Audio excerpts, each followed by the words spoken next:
Prosperity in Black America. What will this require? Is Black business prospering? Are we reaching women and minority-owned businesses? How do we achieve earning parity for wealth for our families?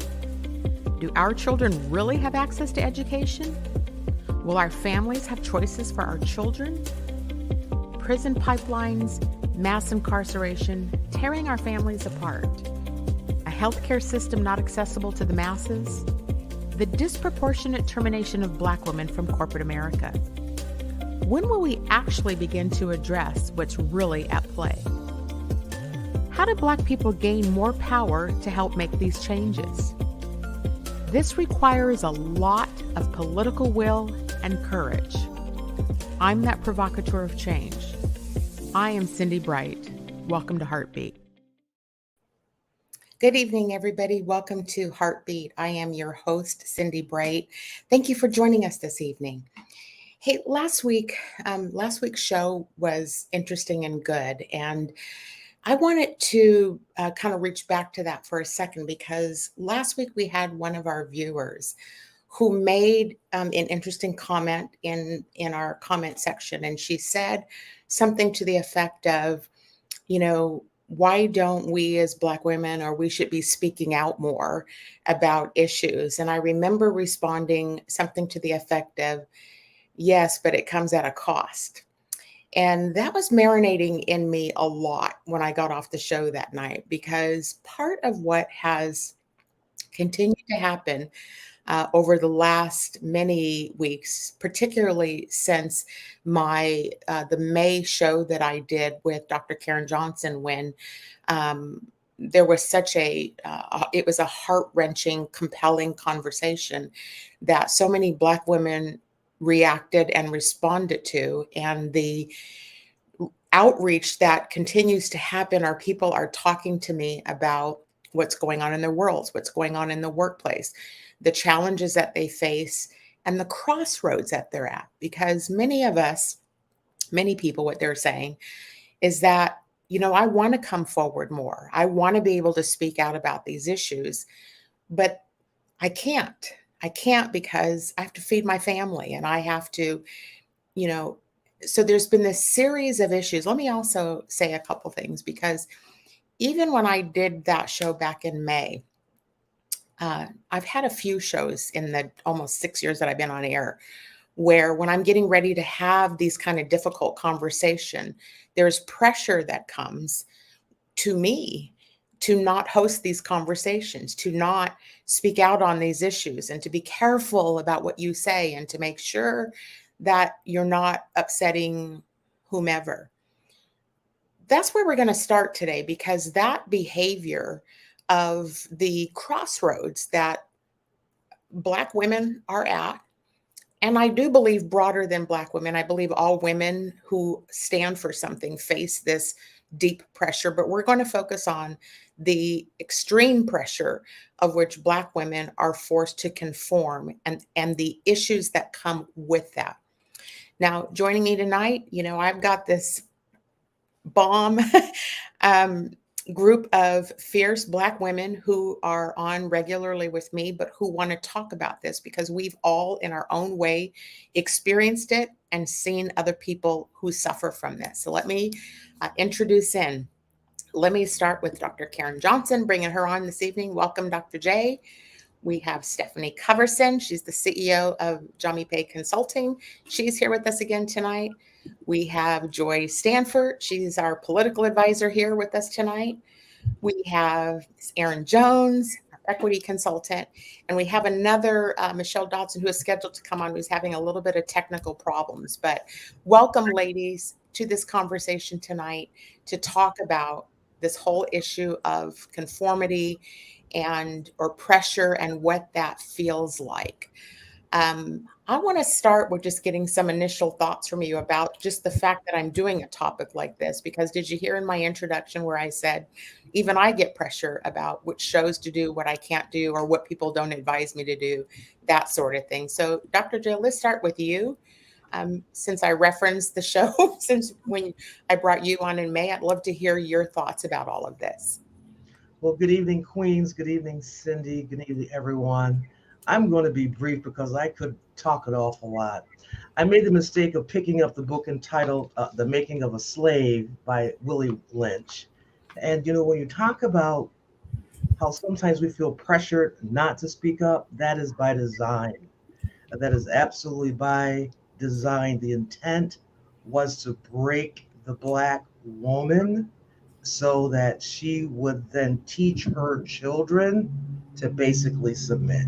So I think the topic is relevant, it is timely, and must be called out right now because if ever there's a time for us to speak it loud and proud, now's the time. Thank you for your courage to even have the conversation. Dr. Coverson, how are you this evening? I am doing well. Thank you so much. I have been so excited, frankly, to have this conversation, and I'm going to keep my opening remarks short as well. The pressure to conform or the penalty for speaking out goes somewhere. And so, and by somewhere, I mean disparities in health outcomes, disparities with our mental health. I cannot tell you the number of Black women that I know of a variety of ages who are navigating mental health crises stemming from, inhospitable work environments, to put it kindly, um, strokes, cancers, anxiety, panic attacks. Um, this is an important conversation to have, um, because we are also the targets of the backlash of DEI fatigue and reversity efforts. Mm-hmm. I appreciate that. We're going to dive more into that. I want to get our initial thoughts out. Erin Jones, how are you this evening? I am well. I think it's so funny because I just did a podcast interview with a white gentleman who does DEI work, and he's trying to stand in the gap and use his platform as a way to create space for Black women to talk and Black men. And he talked about, why are we so afraid of the truth? Well, he wanted me to talk about, why are we so afraid of the truth? And so I think this is one of those conversations. People are afraid of the truth. I mean, rather just shut us all down, because if we don't have to listen to the truth, we don't have to do anything. And so I think that's one of the many reasons that there's pressure to not have these conversations, because then we can pretend, well, we hired you though. We got more Black women working here. Mm-hmm. They may be dying, but that's their problem though, because they're not eating well and they're not. But if we really listen to the truth, we actually need to act. And I think people are really afraid of acting. It means you got to give up some of your power. You got to invest in stuff, and people don't really want to do that. They want to talk about it. They don't really want to be about it. So that's my take. Miss Stanford, Joy, how are you this evening? I'm good. I'm in day 2 of a 3-day DEI org-wide, not org-wide, but smaller group from our organization training. And we talked about this today. And it's very apropos that we are having this conversation, especially in a time where folks cannot come forward in their true authentic self and name to say this is happening to them, and you almost have to keep it quiet. And so for us to be able to talk about this and put it out there that it's happening, to me is our way of answering that. That silence is giving voice to that silence. Yes. So interesting. You're working for an organization that is still focused on DEI. Do the rest of you have observations about organizations, who is and who is not? Let's just talk about in Washington State. I know they're not in Florida, but do we have a lens on here who's still participating and eager to do this work, and how is that going? I think 4 of us kind of work in that space. Well, all 5 of us do, I guess, in that space a little bit. Thoughts or observations about that? Dr. Coverson, do you have some thoughts about it? I'll say this. What I am hearing in my conversations and networking with other folks, just being in community with other folks, I'm hearing a lot about DEI fatigue, that people are ready to move on and talk about other kinds of diversity. And this statement to me is really about the discomfort around authentic conversations around race and racism. It also discounts that race lives in every other kind of identity. So are uh, uh, there are POC folks who also have disabilities. There are POC folks, BIPOC folks, Black folks in the LGBTQ community. So every single one of these um, other marginalized identities here in the US, there's an element like race exists in those spaces too. And so by setting aside race, quote unquote, to focus on these other aspects of other aspects of diversity and marginalized identities, what we're really saying is let's focus on white folks with other marginalized identities, um, right? Because we talk about African Americans, Asian Americans, Native Americans, right? But there's only one group of folks who just get to be Americans, Mm-hmm. right? And it's not BIPOC folks. And so there really is this desire, I think, to just step out of the whole conversation about race because it's going to cause us to really have some conversations about ugly truths. And it's really going to force us to have conversations about the lie of a meritocracy, right? And how people got into roles and how they are able to persist and flourish in them. Mm-hmm. Meritocracy is a good question. I mean, that has been historically what is used to push, BIPOC folks out by saying that everyone else has earned their way into whatever. And now, I mean, this is an opinion, so I'm curious on your reactions to this. But now that we have exceeded qualifications and all the things that are said are necessary, the meritocracy now becomes um, have other people earned their way to the table the way that Black women have. Now, when we look across the country right now, look in every direction at who who are in these positions to fix things. And, I mean, we can talk about what was on the news all day yesterday. I mean, is meritocracy a real issue anymore? And have the folks who developed that system in an attempt to say, well, she doesn't have an Ivy League or she doesn't have a degree in it, are they now qualified and do they have merit to be able to be in these roles? Dr. J, what do you think?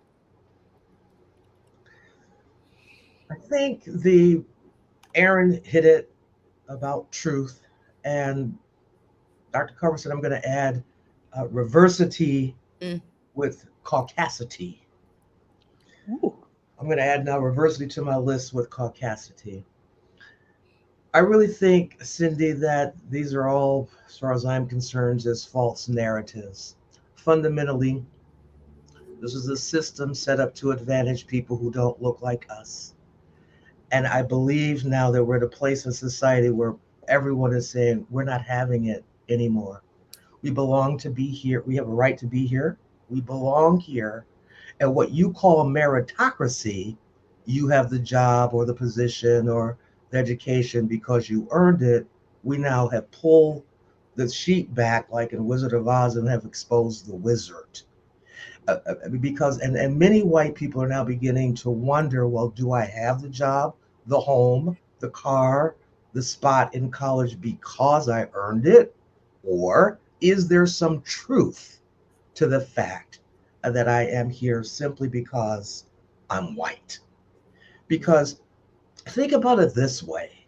How would you feel if all you really have going for you is skin color, something over which we had no input? I believe it is important. You asked earlier which organizations in this state are still focused on diversity, equity, inclusion. I know in the nonprofit sector, that's where I've been hanging out lately. They are on anti-racism, a multicultural. They're going full speed ahead, some of them. Um, but yeah, I think meritocracy is absolutely important because you see, that's the excuse, that's the reason that's held up against all the data that's indicating no, what's really going on here is systemic racism. People are being treated differently because of the earth suit that they wear to navigate earth. Mm-hmm. Erin, were you about to say something?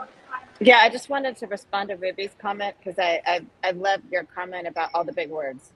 Because I think as an educator, I think we can get, like, there are certain words that we use all the time, and those in the know are in the know. And oftentimes that's a way though that we can exclude people from conversation. So I don't want to assume that people know even what meritocracy is, but meritocracy is this notion that you have to have merit, like you have to have earned your spot by whether it's going to a particular college or having jumped a certain number of hoops. That's what meritocracy is, this notion that people need to have earned their spot, and things like affirmative action allow people to jump over all the other proving places. But here's my pushback on that. So meritocracy for me is really problematic because I have earned my spot, as have all of the women on this space. We've all gone to really great colleges. We've gotten our degrees. The challenge for me is that merit, the goalpost is moved all the time. And so the first goalpost is like you have to have an undergrad degree from a particular place. Then the goalpost is nope, you have to have a master's degree. Then the goalpost is you have to have so many years of experience in this particular environment. Where if we weren't invited into that environment, we couldn't even get experience in that environment in order to. So I think my challenge is we are all of us on this call, and so many other Black women are really qualified. Like we have all the qualifications, but the goalpost keeps being moved. Mm-hmm. And so they can continue to say, well, you don't have merit in this way, but it's the shell game, right? And that mm-hmm. is my problem with meritocracy is we have plenty of brilliant Black and brown people who may not have gone to Harvard and Yale and Stanford, but are still incredibly brilliant and have done a lot of things to demonstrate their brilliance. But we want to move the goalposts to mm-hmm. say they're not enough. Mm-hmm. Absolutely. And there's a very small, getting real about sort of Ivy League schools, there are very few organizations that require folks to have a degree from an Ivy League, right? So we're talking about generally state institutions, 2-year, 4-year, private, 4-year institutions. And so what we know statistically is that Black women are the most educated group of folks in the United States. And so the running joke with me and some of my friends are, ooh, I'm bored. Oh, well, I guess I'll go get another master's degree, right? Or me, I start my doctorate program in a week. And, this is what we do, right? And also I think being of a certain age, education was supposed to be this great equalizer. The reason that we, were experiencing lack of generational wealth, or, as like my mom would say, robbing Peter to pay Paul and those kinds of things, is Mhm. because we didn't have this college degree. And Mhm. so now we have this college degree and it's something else, right? Mhm. These barriers keep coming up. And I can remember a couple of things that I find interesting in my own journey is noticing that now that there may be one or two of us in the spaces where the dealings are dealt, like in the boardroom, in the C suite, all of these things, then they move out to the golf course Mhm. and the tennis court and the ski lodge, places where they don't expect us to be. So if you don't have because golf is expensive, as is tennis, and skiing darn sure is expensive. If you don't have the wherewithal to get those lessons, have or buy or rent that equipment or learn those skills, you can't be out there wheeling and dealing. So there is this nefarious tendency to move these goalposts, Mhm. right? And so it is continuous. And if we could reframe the conversation, right? So we talk about minoritized and marginalized and underrepresented populations, right? And how can we help them? What is the problem with them, right? What if we reframe the conversation to ask the question, why are white folks overrepresented in these spaces when we look at, right, the US population and the census, et cetera, just as a baseline? And then if we start looking at educational attainment and experience and Mhm. sort of start putting people head to head, like Ketanji Brown Jackson Mhm. was put through in the SCOTUS Mhm. deliberations when we all looked at her qualification versus everybody else on the bench. Mhm. It's some uncomfortable reckoning for folks who Mhm. like to bang on their chests Mhm. and holler about how they got here from their grit and their hard work and, their individualism. And Mhm. it's I simply think, not true. I mean, I think it's relative though, right? Like how do I say this? Their definition of hard work versus our definition of hard work are not even in the same lane, except they believe it is. And you can see that. I'll just talk about it through general business, right? Like industries where you see, I mean, I don't want to target folks or say inappropriate things, but for example, um, have you seen that picture that has floated around now for a few years with the nail salon, and the women who are all sitting in the chairs getting pedicures are brown women, and the women buffing the feet are white women? And it's like an unheard of kind of Mm. synopsis, but it's a powerful picture of it.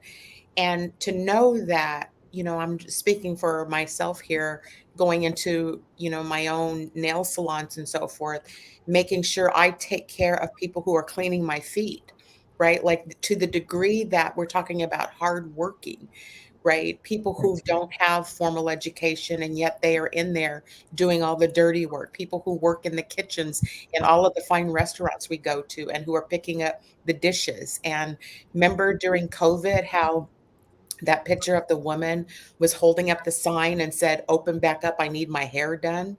And it was the blonde woman with her roots showing. Like the difference in how we perceive or how we are in terms of our work ethics, and how gritty we all have to be and have gotten, and have now, to all of your points, reached that bar and exceeded it. And now there's a whole nother narrative around reversity, Ruby, reverse racism, with the um, other groups of demographics are claiming is happening to them now. Like that's real, that we have to contend with that. And so I don't even think there's actually a recognition on what actual hard work is. Am I wrong with that, Joy? What do you think about that? I don't think you're wrong. I was going to say after Erin said what she said, that's what I was going to say. They move the goalposts, but what they don't take into consideration is our lived experience. And there are many women who have met that goalpost. We have the degrees, we have the receipts, but our lived experience, our everyday, what we've done, where we've been, where we've navigated through corporate America, nonprofit, educational, whatever that looks like, C-suite, whatever that looks like, we've navigated through that. We've come out on the other side, but our lived experience never gets taken into consideration. And that's part of the work that we are doing over the 3 days that we're doing our DEI work, to say we need to take into consideration folks' lived experiences. So what does that look like in an interview? What does that look like when you talk to a prospective candidate? How can we make sure to pull that information out? What was your let me ask this question about that. Let me ask this question, because do we believe that people who are decision makers have the capacity to understand lived experience, right? In other words, many of I'll just call them recruiters, gatekeeping, people who are controlling who come in the door and not, oftentimes feel threatened by a Black woman's lived experience, because that lived experience is significant. And so therefore, when they inside of them hold joy up compared to whomever, there is I guess my question is, do we believe that that is advancing Black women? It's not right now. I don't believe it is. I don't believe that our lived experience is being taken into consideration. But how can decision makers do that without being at the same table with people who are going through whatever they're trying to come to a solution about? You have to talk to the people that are most highly impacted by said issue, and then move forward with all this feedback that you've gotten, and then you can disseminate it and come out with a really good shared solution. Let me ask, I'm saying this rhetorically, but how do we translate that? It's a fair point. Go ahead, Erin. I think you want to comment about it. Yeah, I have some thoughts, and this is not in the context of HR, it's in the context of college applications. So I've done a lot of work with colleges and universities across the country. I worked in college access for a long time, and one of the things we did is we talked about, okay, what are the qualities that you want from students? And then instead of saying they need to be part of bands and all the other extracurricular things, thinking about, okay, those kids that can't afford to go to band, what are the qualities that you hope they will have learned from there? Here's a list of other things they may be doing, like taking care of younger siblings, cooking for their families, paying bills because their parents don't speak English, they are multilingual. And so we worked with a number of admissions officers to list, here are the qualities that we want, and then here's how those qualities could match up in different kinds of experiences that are not your traditional. And I could see something like that with HR. Like, what are the qualities that we actually want? Here's ways that you could prove, and in education right now, it's really called standards-based grading. Is instead of you have to do these projects, it's you have to demonstrate these competencies. And really being competency-based, you could demonstrate that with a degree, but you could also demonstrate that with starting your own business, or you have founded something, or there's just a lot of, so I think getting to competency-based admissions in college, but also with HR is a way, I think, but it requires, to your point, Cindi, it requires having other people at the table. So today I had a meeting with some folks that Dr. J knows really well, and we talked about HR today. And one of the conversations we had about HR was, you have to have people who are closest to the ground at the table to talk about this stuff. It can't be all of y'all that have always been up here, because what you're going to do is you're going to make decisions based on your own lived experience, and your own lived experience doesn't match the experience of the people that you say you want in the room. So if you want those people in the room, They need to be sitting at the table informing the process. People who are right on the ground with the lived experience. Absolutely. So then are we, back to how I opened the show about crossroads. Like, are we at a crossroads about like what you all were describing? Is, I mean, respectfully, I mean, I heard all this stuff and I'm a former HR. I've heard it 20 years ago, right? The same conversations were happening then, about lived experience and how do we blah, blah, blah, blah, blah. But at the end of the day, we're still navigating in a space where we are not designed to be. And so the question, I guess, this is what, after it was, since Ruby's watching today, Ruby's comment last week about, we should be speaking out more about these issues and the cost of even this. Will this change things? Or should we as Black women be doing something different right now? And if so, what does that look like? Like, I don't know, Dr. J, what do you think about when I say something like that? I think about what I heard from Dr. Stefani. We need to change the narrative. What someone just said about the shoe not fitting. I believe at this crossroad, we get behind me is a picture of Michele Obama and other Black women who basically said, no, we belong here. That's right. We're not trying to fit in. We are here to be ourselves in this democracy, in this society. And I really believe that we must continue to move forward, to speak up and show up and do what's best, because this isn't working for anyone. Stephanie said that the silence goes somewhere. Heart attacks, arthritis, diabetes. Cancer. I would submit when our foremothers were not able to nurse their babies because they had to be wet nurses for the slave owners' wives, that's a major bonding and nurturing was destroyed then, that we're dealing with now. And I believe we are the ones that carry the light, the love we've been through, and we still show up. And I think it is time to change the narrative. I do believe it is time to do different things at this crossroad, because if we continue the path that we're on, we're going to get the same that we've gotten, maybe even worse, because we're dying. Even nature is saying, okay, human beings, we've had enough of you. We're going to shut down the biology system. We're going to make it so hot you can't breathe. We're going to have earthquakes and fires. Could you please get rid of the hatred in your heart? And I believe if we continue to show up with truth and love and answers, demonstrating that we do have the answers, we will do it. And I believe that we need to do this by demonstrating it.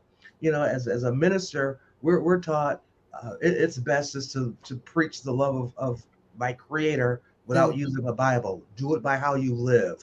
Let us be the hands and the feet to begin to just show up and do what we know to do. And there I was think the consequences or not. You talked about pivoting weeks ago. Should Black women pivot?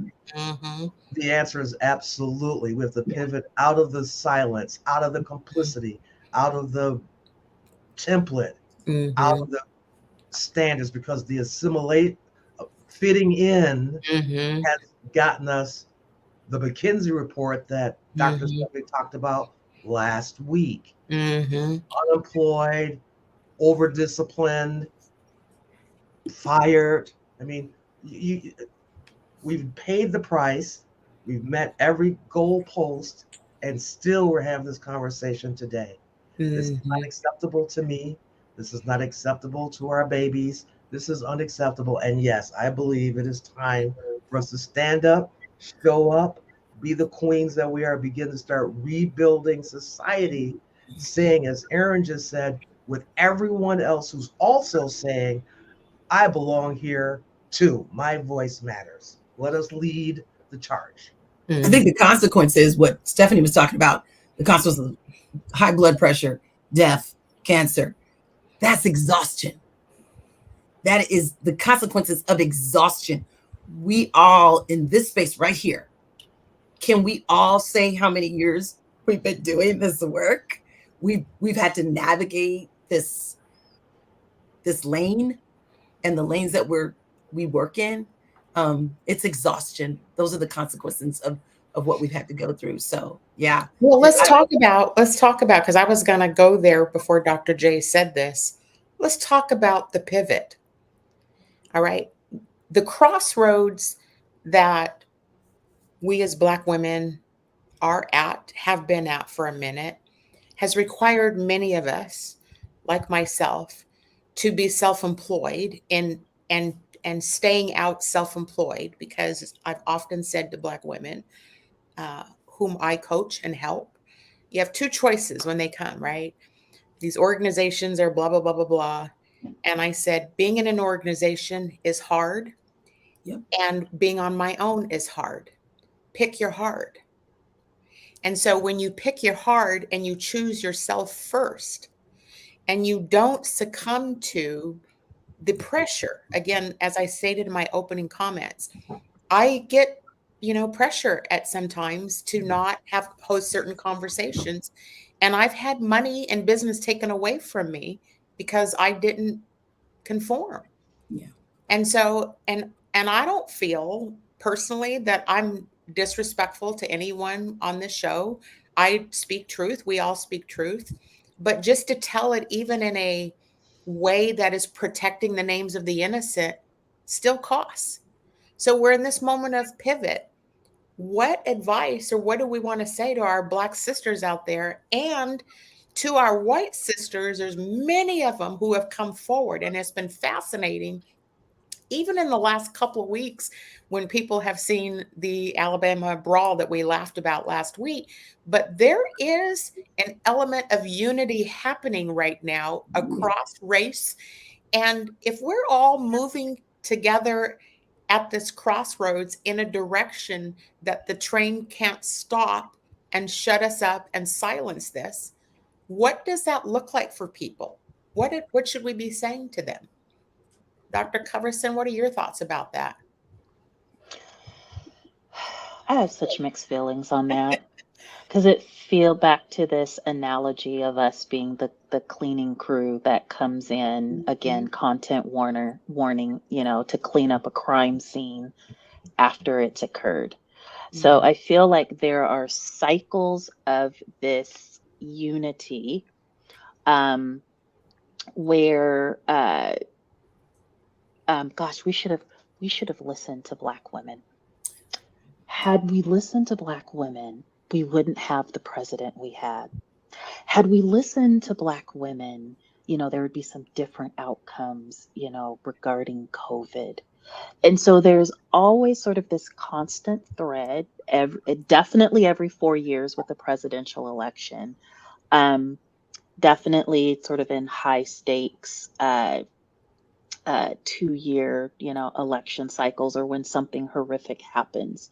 But there's not the follow through to actually listen to Black women, right? So I have read in multiple, insights and analyses that we are the canary. Black women are the canary in the coal mine. So like when, something is coming down, we tend to be impacted by it first. And I forget who said, when they catch a cold, we catch the flu, right? So this idea that like, this is not new. This is not new. So I think the first thing is accountability, right? So you say you want to be an ally. This is what allyship looks like. Yeah. Right. And so it's not saying, oh, we should have listened to you. Okay, fix it. And then back to business as usual. Or, oh, we should have listened to you. Okay, now go out and campaign and, do souls to the polls and sort of We're going to talk about that next week. So next week's topic. Oh, sorry. But yeah, I struggle with, the authenticity and stick-to-iveness of the coalition building, because sometimes it feels like there's not a shared desire for liberation of everyone, but rather supporting the liberation of removing certain people's shackles so that they can go sit at the table and mete Right. out the oppression. Miss Jones, you, I can read your, I can read you as well now. What thoughts were going through your head as Dr. Coverson was talking? Well, I think the challenge is that allies are often only allies to pat themselves on the back because it feels good, right? So I think there are different kinds of allies, and I think it's really in vogue to be an ally. But then when it costs you something, like this is the thing that I've been saying since George Floyd. Having been a basketball player for so long, I actually don't need any cheerleaders on the sidelines anymore. Like, I don't need people cheering me on from the sidelines. Go, Erin Jones, go do that thing. I actually need you to be on my team on the court, checking, taking a screen, getting bloody, getting sweaty, running sprints with me. Like, that's what I need right now. And so if you're not willing to do that, if you just want to cheer me, I actually don't need you. And I actually don't really want you because you're a distraction to me now. Because often you're cheering the wrong stuff too. You're not even cheering for the right thing. And so we actually don't need, and one of the things I've been telling everyone that I do training for and every keynote is stop calling yourself an ally.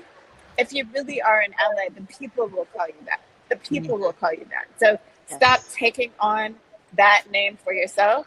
I would never say that I am an ally to trans people.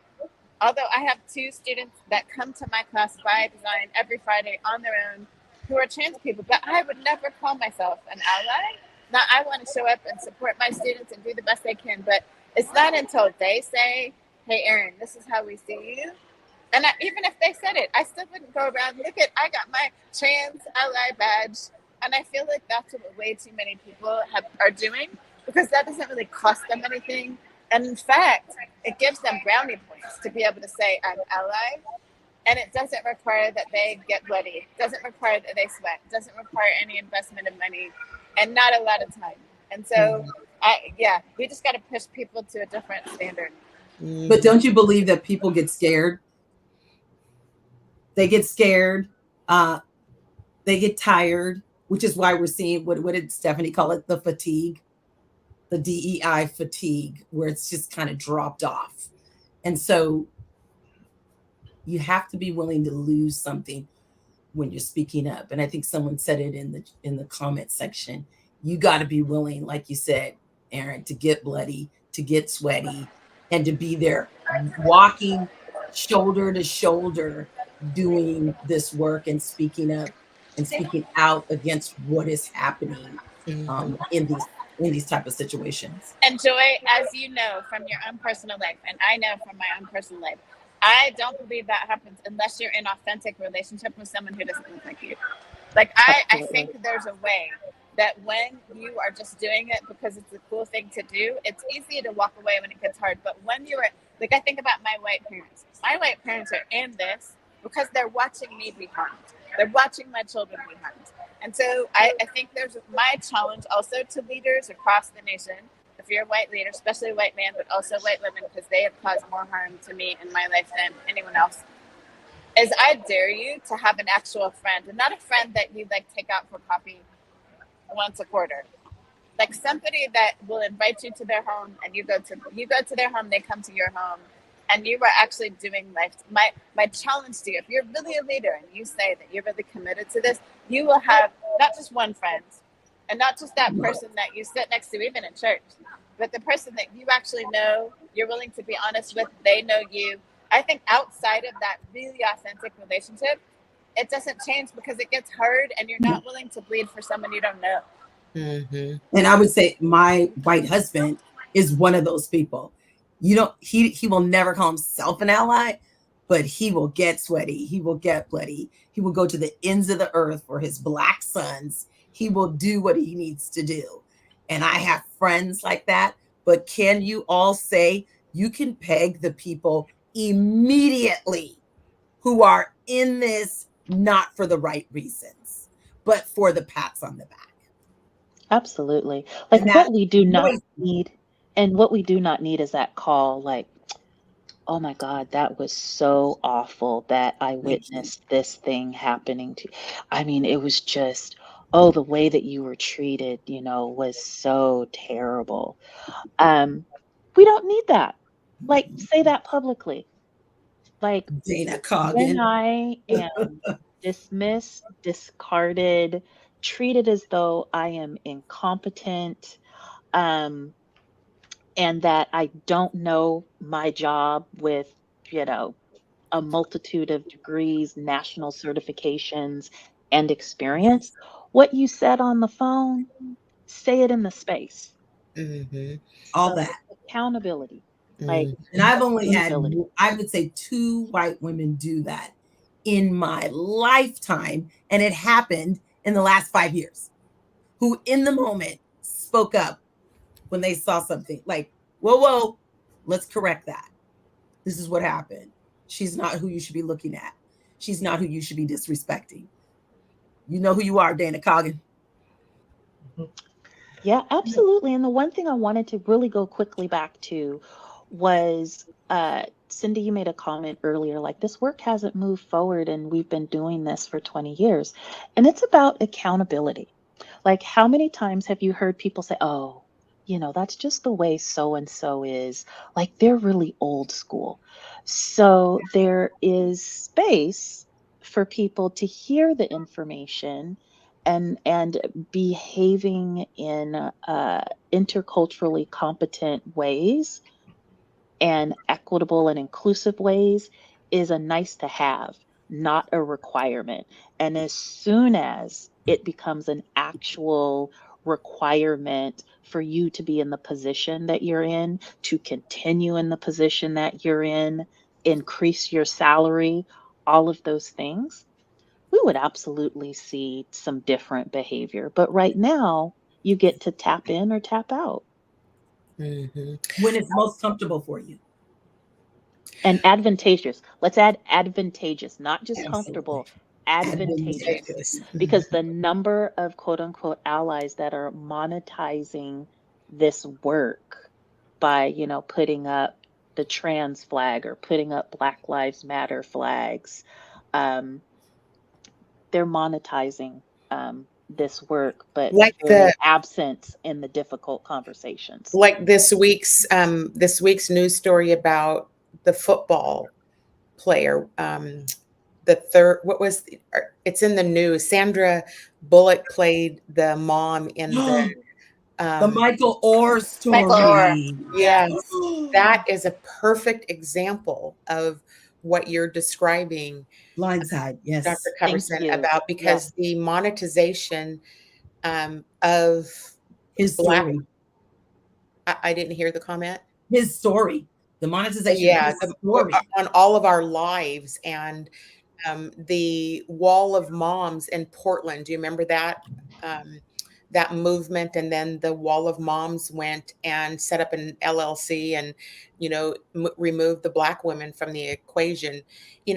Us as Black women, because of these situations we're all talking about, we have been forced, at least while we're internal. I'm back to the crossroads issue, right? We're in organizations, we're constantly forced to have to be gracious and allow these things to move in a way because we have to pick our battles. And one of the things that Pastor Jamal Bryant, I talked to you guys individually about this at different times. One of the things he said today is sometimes there is a grief that comes with being gracious. Holding back when you want to lunge forward is a disciplined skill set. Remember, the battle is not ours, right?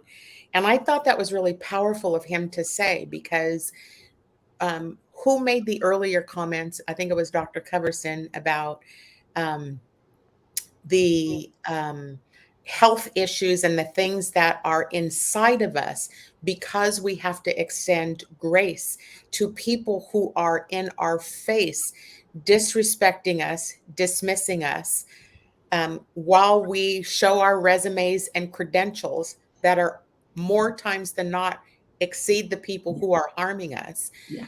You know, this is a real crossroads we're at because right?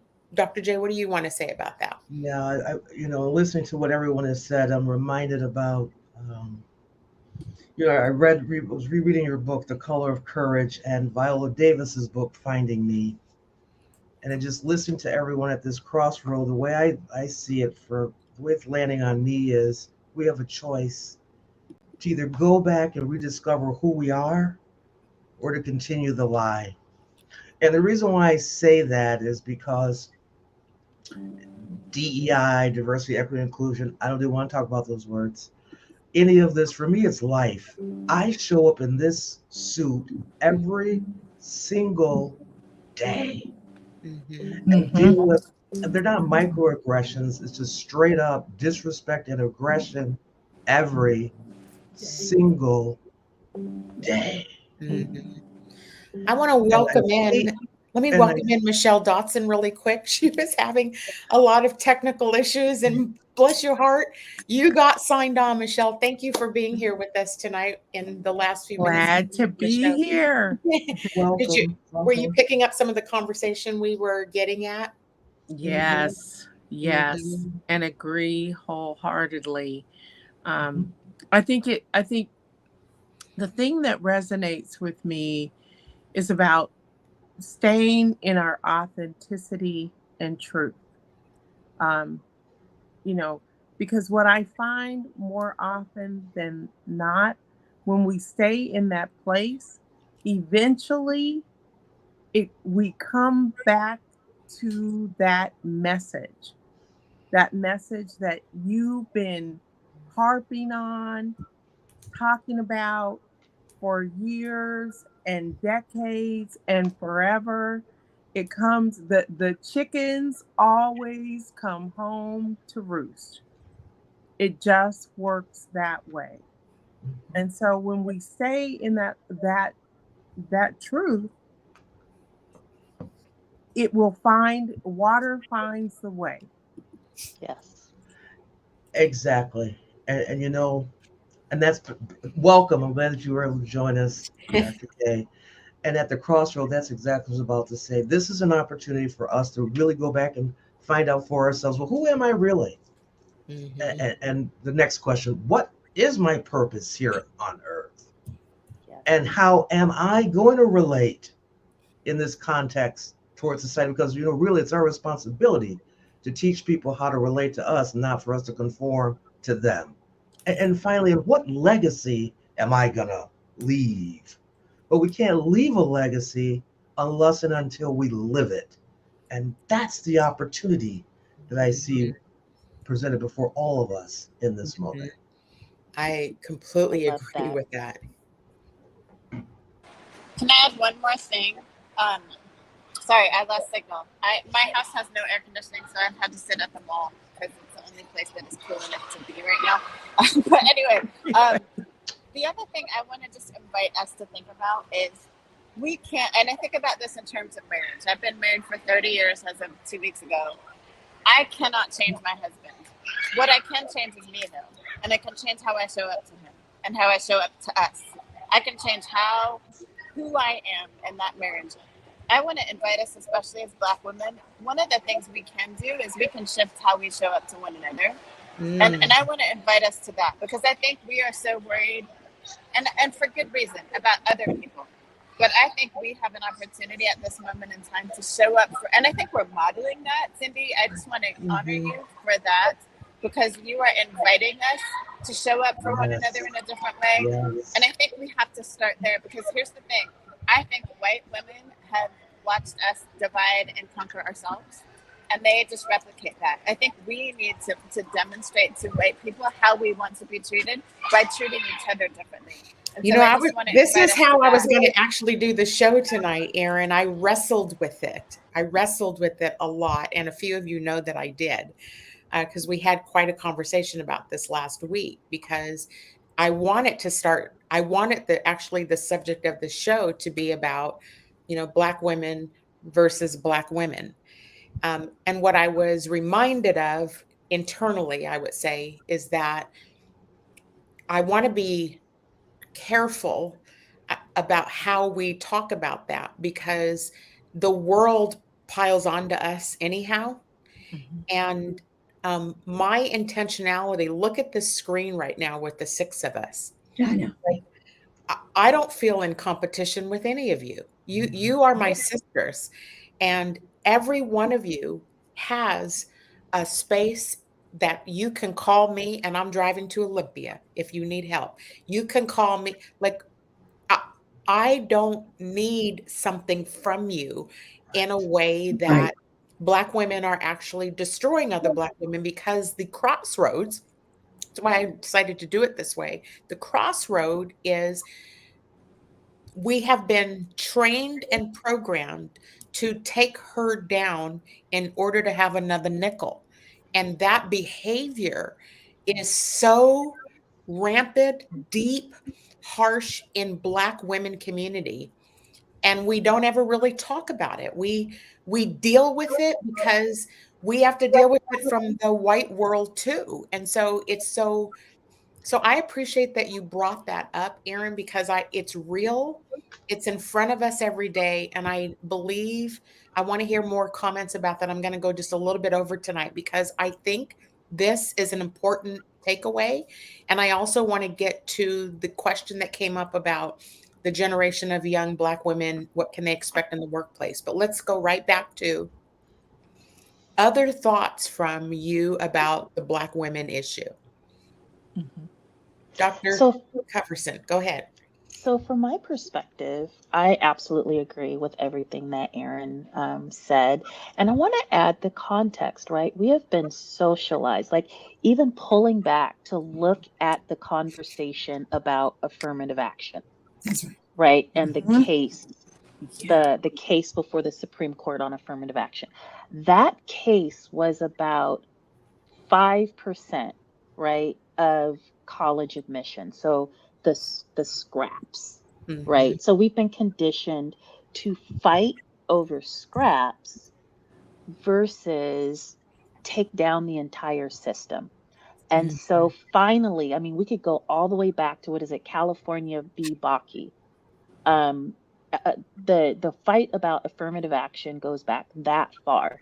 And here in 2023, we finally have a lawsuit about unqualified applicants being granted admissions into colleges because their legacies or their parents work for the colleges in question.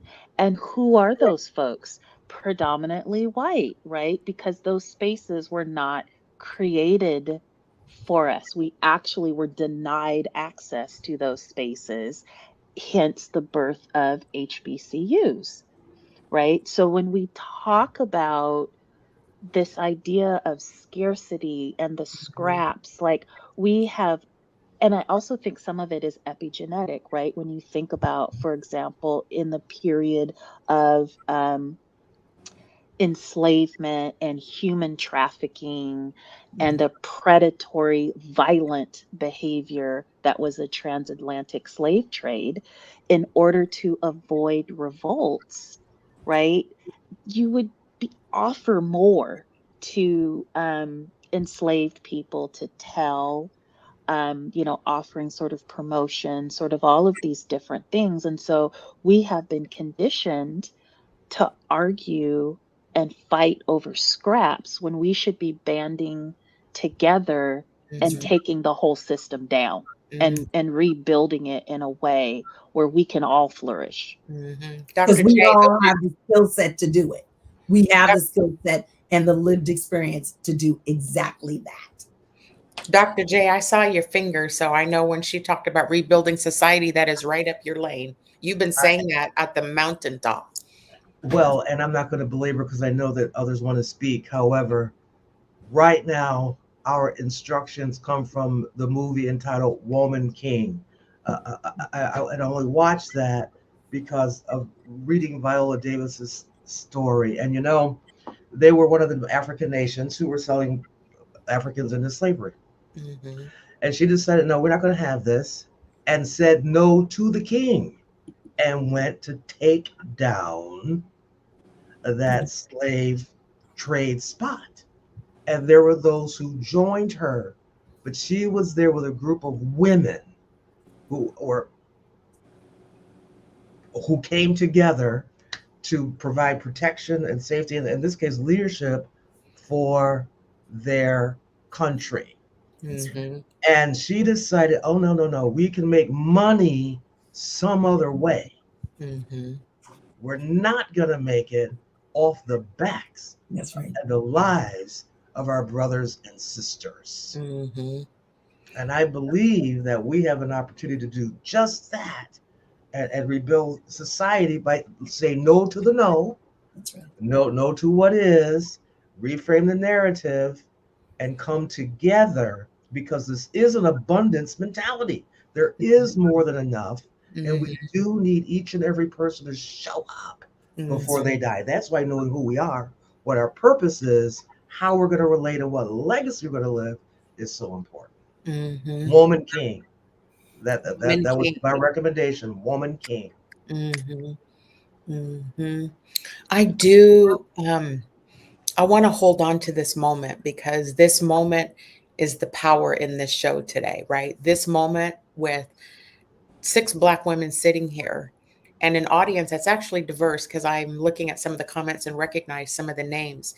The people who want to come hear what we have to say, who want to learn from what does this look like for us, and what is it we all need to do collectively. Now, if I'm in some closing things, I want to ask a closing question for all of us, which is, what is it that we say, do, in to, let me just say, we know who many of the people are here in the Seattle area. There are definitely pockets of groups of Black people, Black women, and some let us in their circles and some don't let us in their circles. Um, I would almost say it's kind of predictable on some levels about when certain things happen, how certain people are going to respond to it. I've tended to stay away from a lot of that. I mean, a lot of people don't see me. I'm not at the polo party, or I'm not at these different things, because I don't have the desire to get into any messy conversations with people. Like, that happens, often, where somebody wants to snidely say something about another Black woman and I just won't bite. What do we want to say to other Black women out there who are facing, whether they're conscious of it or not, the need to conform, and the feeling of being, their feelings of insecurity or threat when another Black woman is present or forward or qualified or more qualified? What do we do about that? Because collectively, to move this mountain that we will be talking more about next week, this whole next political mountain we're in, we can't afford to be separate. We have to look out for each other in this process. There's just no ifs, ands, or buts about it. What is it we want to say? Erin, what is on your heart about that as I'm saying this? So I have a couple things. I think we have to model fully embracing who we are. I was just talking to some people today about that I wear my hair this way on purpose. I walk tall, and all 6 feet of me. I have big, not bright nails today because my son got married with black and rose gold. So we got black and rose gold nails. But I wear big nails and usually big jewelry. I just came from the gym, so I don't have that on. But I walk in my fullness as a way to say to the world, this is who I am. And I just embrace fully who I am. And either you take it or you don't. And I refuse now to conform and to contort myself and to make myself smaller. So I think we have to model, like, who am I fully? Second thing that I want to invite us to is, I think we have to model with one another how we want to be treated by other people. I think that those are 2 things that we can control, is how do I show up, me, and then 2, how do I show up to you, and how do I invite you to show up to me? Michele, what's on your heart? I just think that momentum picks up steam, and Yeah. that there's enough work to be done with the people who want to be in this space. The burdens that those who have insecurities, that are holding whatever burdens they're holding, that's a lot of work. And all I can do is pray for them and send them positive energy and light. But I can't fix them. I can't fix me most of the time.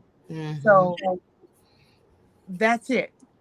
I want people in my orbit that see abundance, that see a path, that are willing not to fight back, but as I said to you, Cindi, to fight forward. We need to be fighting forward. And so, with that being said, I think it's very important for us to hold the light.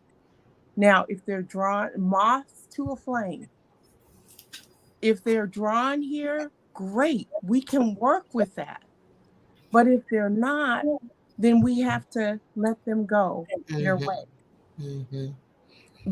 Thank you for that. Because, you know, there's other generations that are coming up that we need to be passing the baton to, that need our mentorship. And that's who we need to be modeling for. Correct. Thank you for that. Joy, quickly. Invite us all in, include us. I, like you, I'm not a part of those circles because I feel like we're better together. It sounds cliche, but I'm going to say it. We're better together. And guess what? We're better and stronger and more powerful as a whole, as many, not as one person who, or a few people that think they can singularly have a solution to something. So, because there is depth of learning here in this space right here, these 6 Black women, depth of learning, depth of lived experience. Invite us in, include us. Yeah. Dr. Coverson.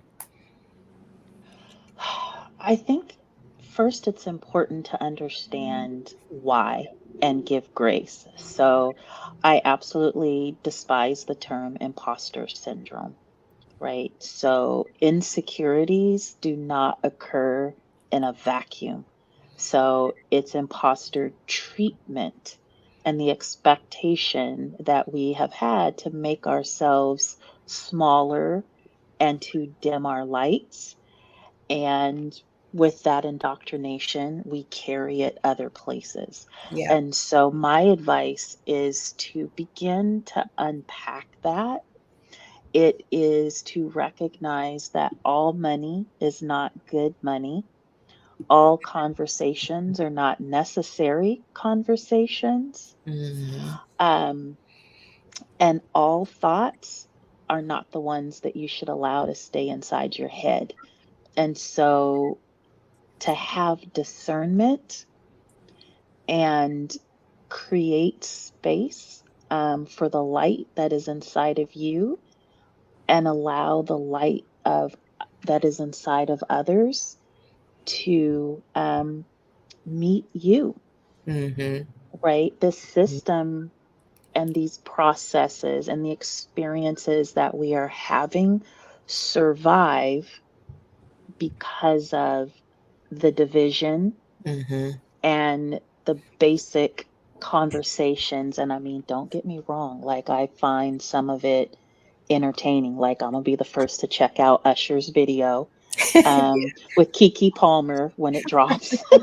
So, yes, there are some fun, lighthearted, kind of stuff like that.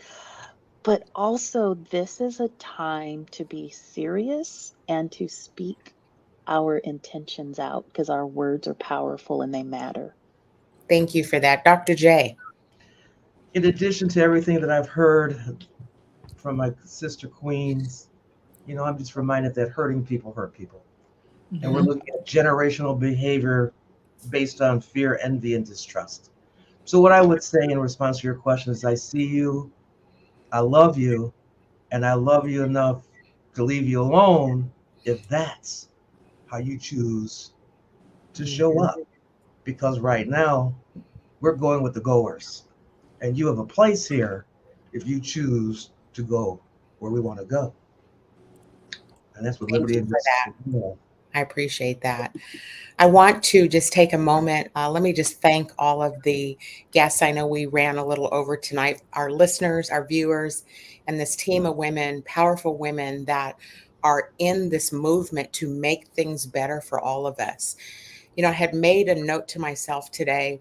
You know, when I started the show off, I talked about being at the crossroad. And I wrote a note to myself that said, may your struggles keep you near the cross and not at a crossroad. And I think the power of allowing the divine order for which this moment is here, not it is here. If you're not paying attention to everything that's going on across this country and who is being activated, ascended, and elevated into positions that we need to be in to make things change, I invite all of our sisters out here to join this movement for better.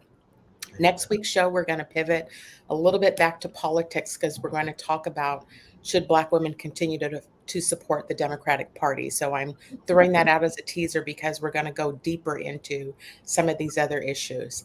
I appreciate everybody who joined tonight. Have a wonderful week. We will talk with you all soon. Take care. Half that up in sacks, I favor Black businesses. Assuming I'm rooting for everybody that's Black. Yeah. Yeah.